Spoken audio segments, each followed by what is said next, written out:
Let's move on to the Western Conference. Ricky, you can get us started again. You start off with the East, so you get to start with the West. Can you give me your 15 through 11 for the Western Conference? So I'm going to have the Blazers at 15. I'm going to have the Utah Jazz at 14, Rockets at 13, Warriors at 12, and the Kangs at 11. Wow. Okay, Dave.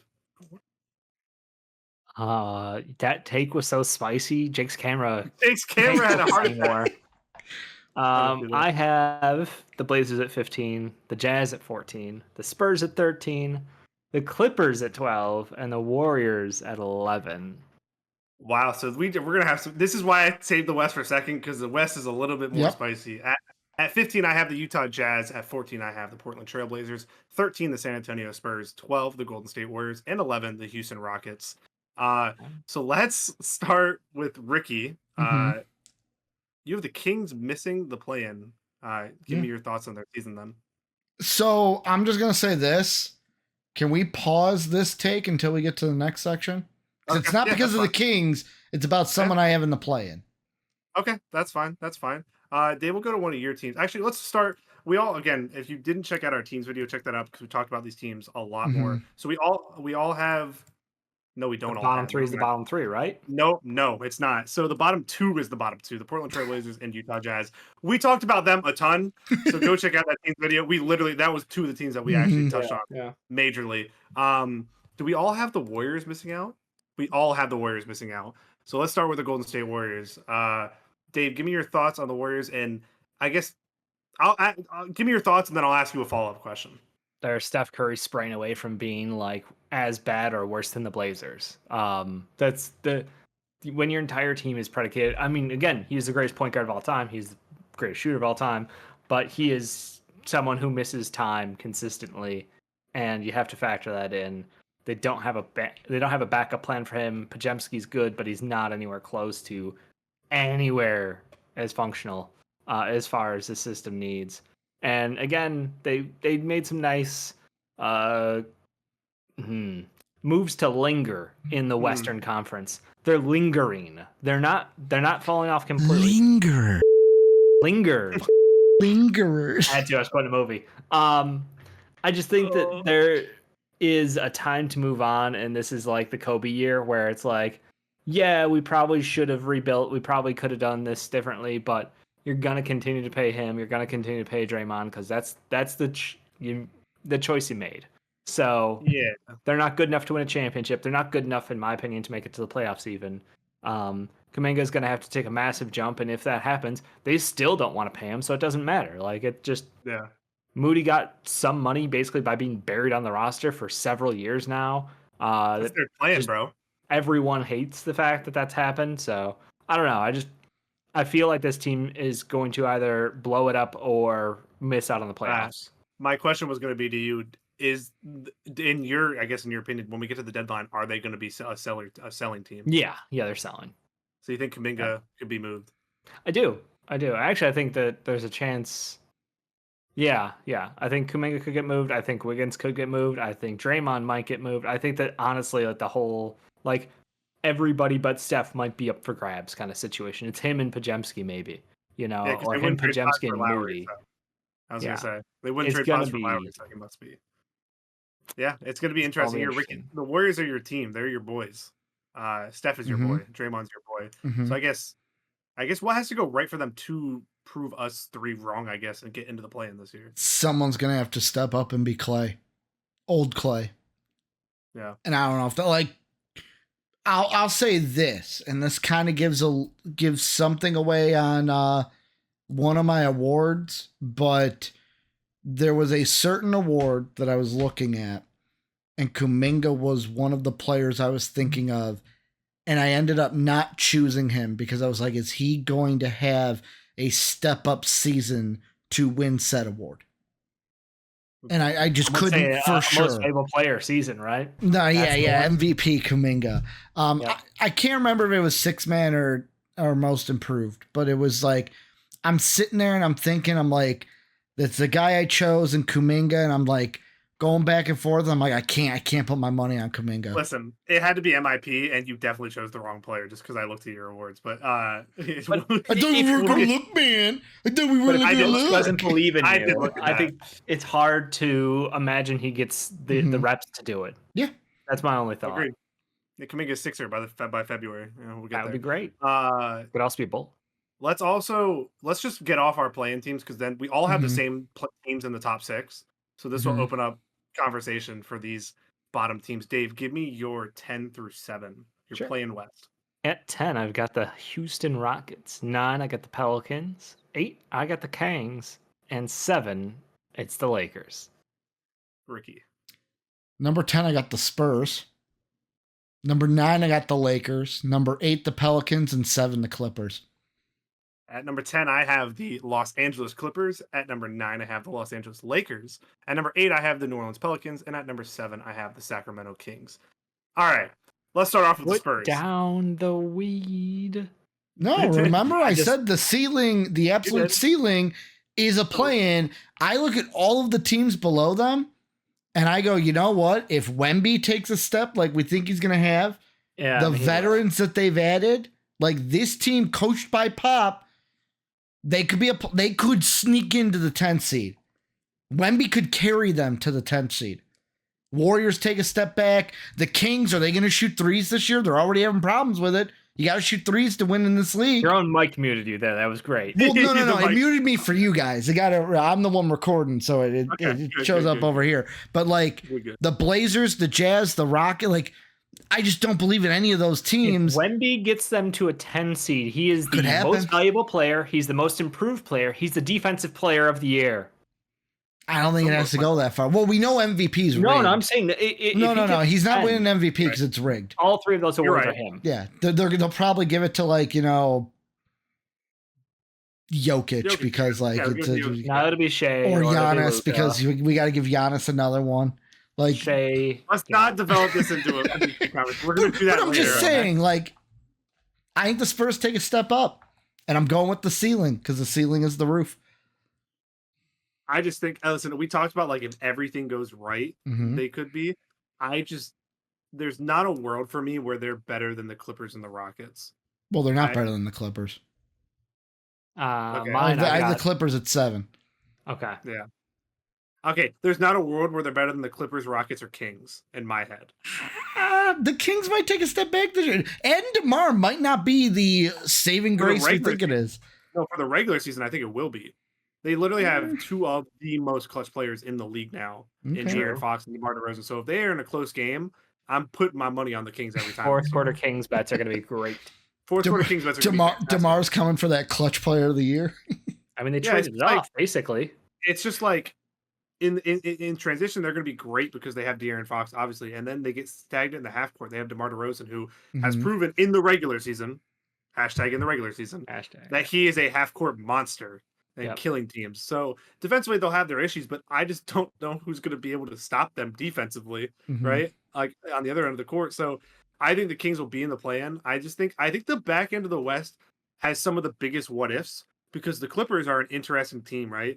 I think defensively they're going to be phenomenal. Like defensively, they are built to be one of the best teams in the NBA, but offensively, it's going to be until Kawhi comes back.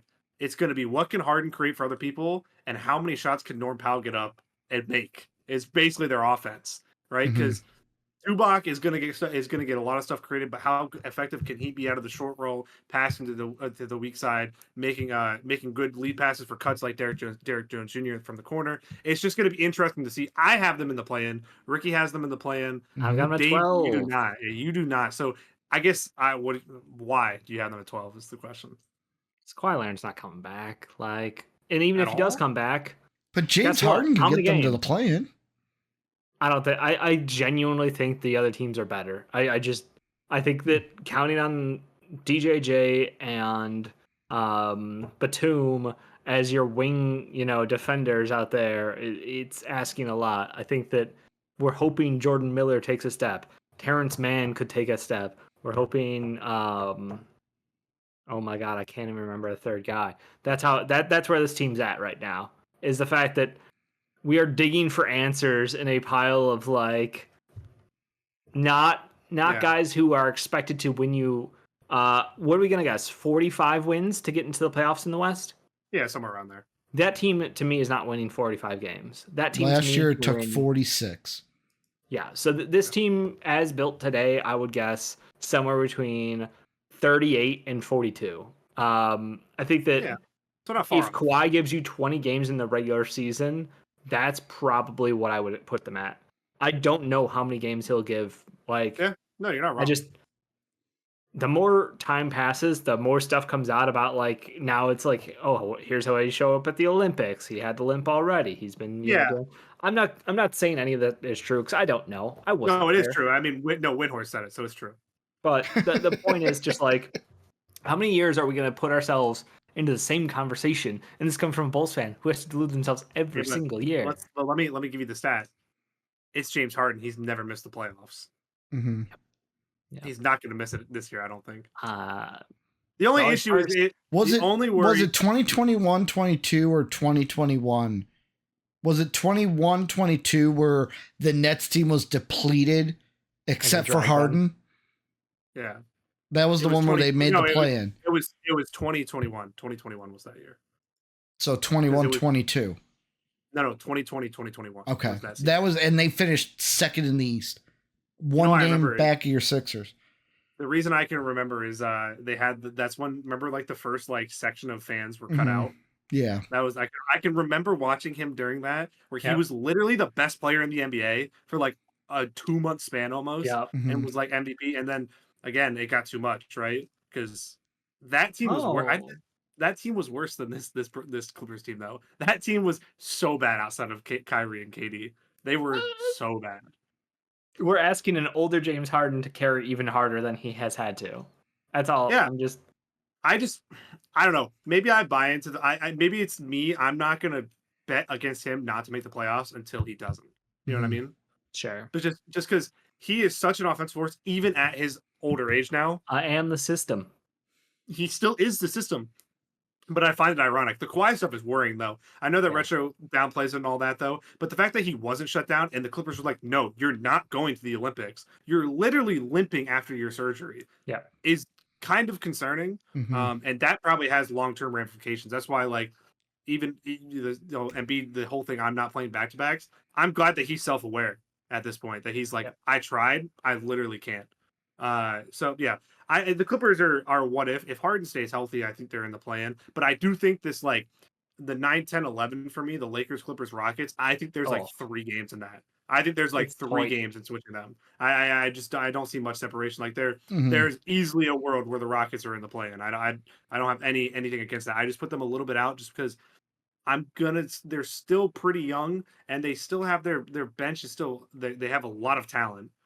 We'll just see who. I think it's still another year. They still have to figure out who are their core guys and who are they going to give the minutes to and the ball to and who's going to play when the games matter, because there's just so much talent on that roster that sometimes blessings can be a curse because you have to figure out who to play and who not to play. Yeah. That's fair. But at the same time, adding Steven Adams, they still have Dylan Brooks. They still have Jeff. They still have Fred. Like Jeff Green is, come on. What? He's like James Johnson now. There's nothing wrong with that on that roster. No, but like you don't need to mention. They got some adults in the room. That's my point. We talked about the Pacers. You didn't mention James Johnson last year. Got some adults in the room.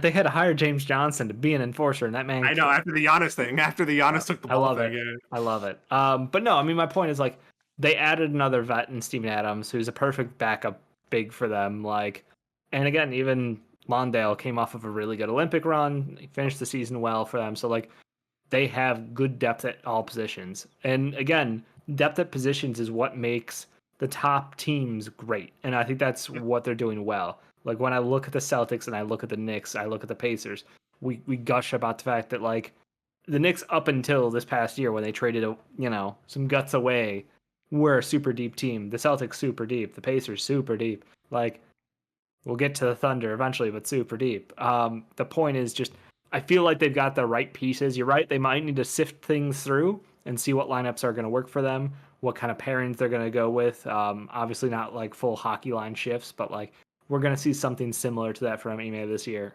I just think that they have so much talent, and I think that last year the fact that they still won 42 games with Schengen missing as many games as he did,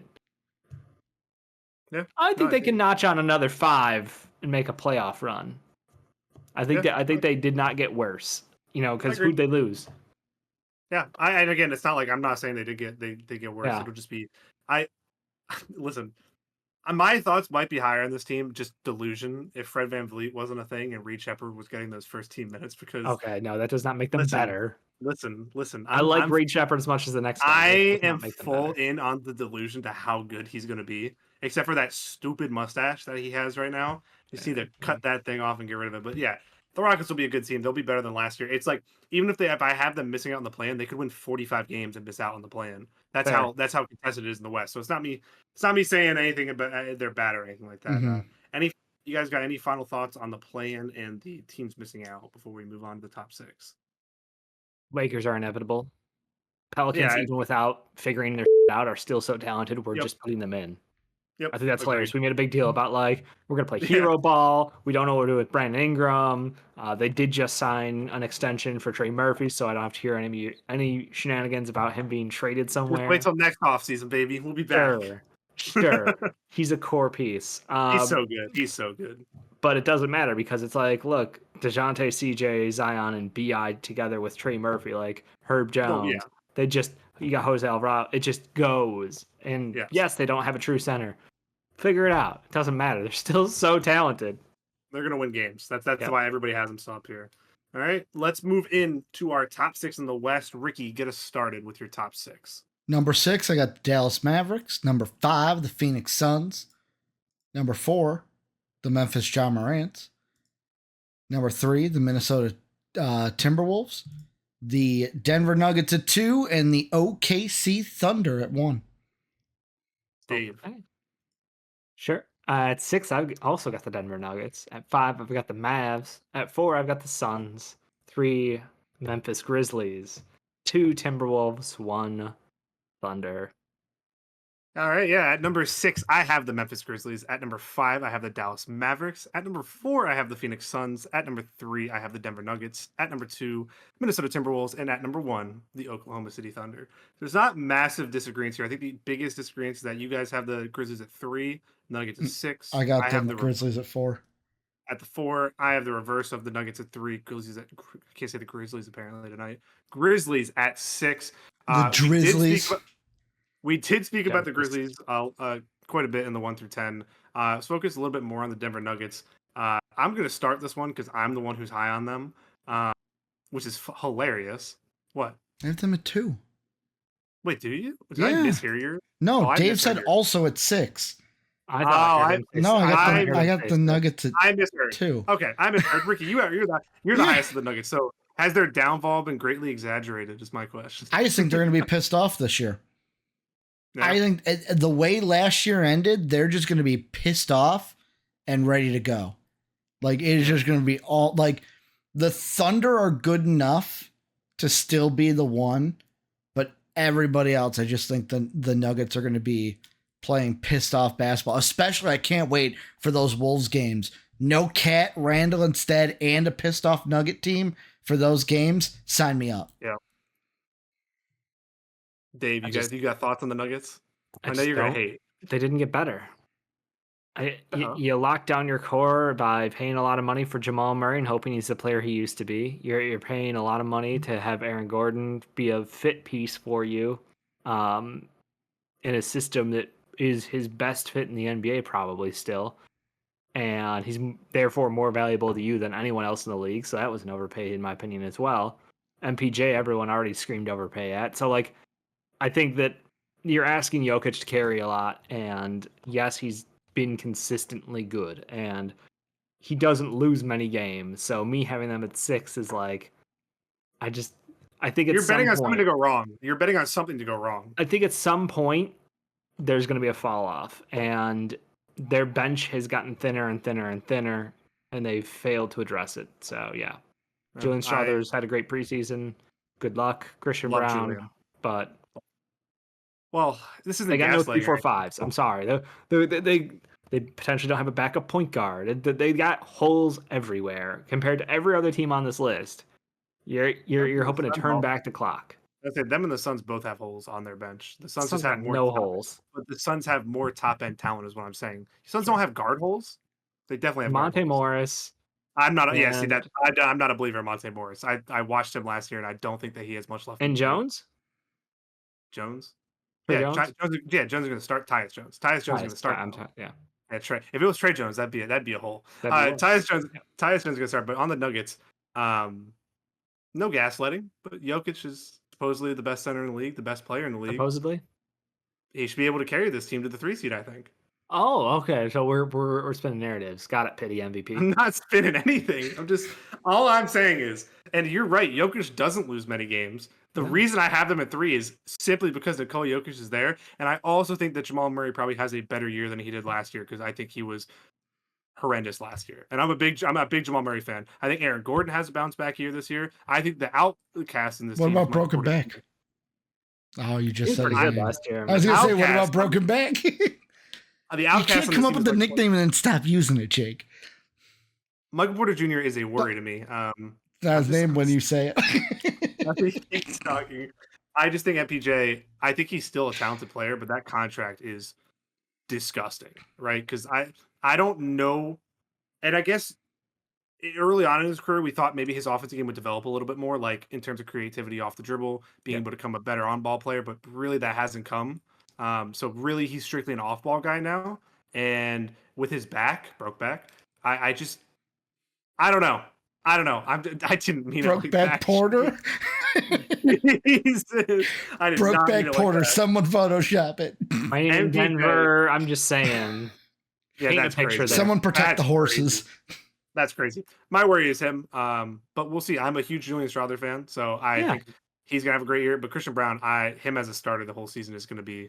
They need someone who can defend. It's purely like if you're going to Jamal Murray, you have to be able to defend, and he is their best like one-on-one defender out there. So yeah, it's not in-depth analysis for me here. The top layer analysis for me is that Nikola Jokic is good and healthy, so they should win games, and they're going to win games, right? If they fall to the 4 or 5 seed, oh well, be it. But like.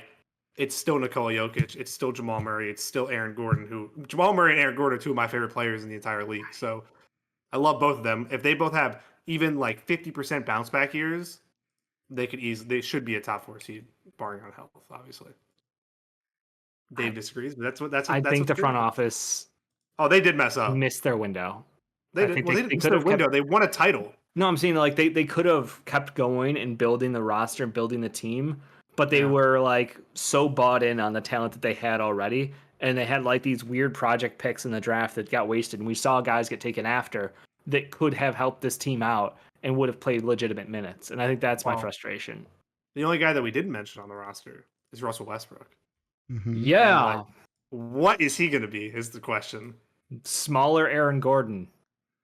That'd be fantastic. But don't you think I don't know. I'm also not a Westbrook fan, but I feel like on this team compared to the Clippers, he'll get more on-ball looks when Jokic isn't on the court, and that's where he's better. The off-ball stuff is usually a disaster, and everybody sees that every single time he goes to a new fan base. Like seeing the Westbrook experience go through each fan base is one of my favorite things in the entire league. So I'll be interested to see his production this year. But yeah, the other teams we touched on, not a lot has changed. Any final thoughts on the West? Anybody? Mavs got Klay Thompson switched in. Oh my God, BJJ went out and they got the wing from the Pels, and I can't remember his name. Oh, Najee Marshall. I think that's an upgrade for them and their system. I think they did good. I think the Suns are ridiculously good. I think the Grizzlies are going to be exactly who they used to be, plus depth now, which is insane. Thunder and Timberwolves, it's the same as East. It's just the top 2 teams are the top 2 teams, and I think everybody else is watching. Agreed. Give me your surprise player, Ricky, for the Western Conference. One player. Surprise player? Doesn't have to be a 25-point. Dante DiVincenzo. I had that locked in. Yeah. Wanted to make you sweat a little bit. Dave, give me your player. I'm going to go with Tari Eason. I think he will be healthy. I think people forgot about him because of his issue last year. So, like, he's going to come back and earn big minutes off the bench. If Jabari is not knocking down shots, we're going to see a different look with that bench unit with Cam and him. They're going to do damage with Reed Shepherd at the point. Yeah, I don't know if it's much of a surprise, but I think that Ryan Dunn's going to come into the Suns and immediately have an impact. I think he has looked so good, and if that shot is even league average, they're going to be unbelievable in terms of like they're going to be. And I have them in the 4 seed, but we'll get into where I see them in the playoffs later. Tough matchups. That's why. As always, we'd like to thank the people that make these videos possible, our patrons whose names are displayed on the screen now. If you would like to become a patron, go ahead and click the Patreon icon in the bottom right. And if you'd like to check out another video from MVP Sports, hit the video in the upper left. As always, thanks for watching.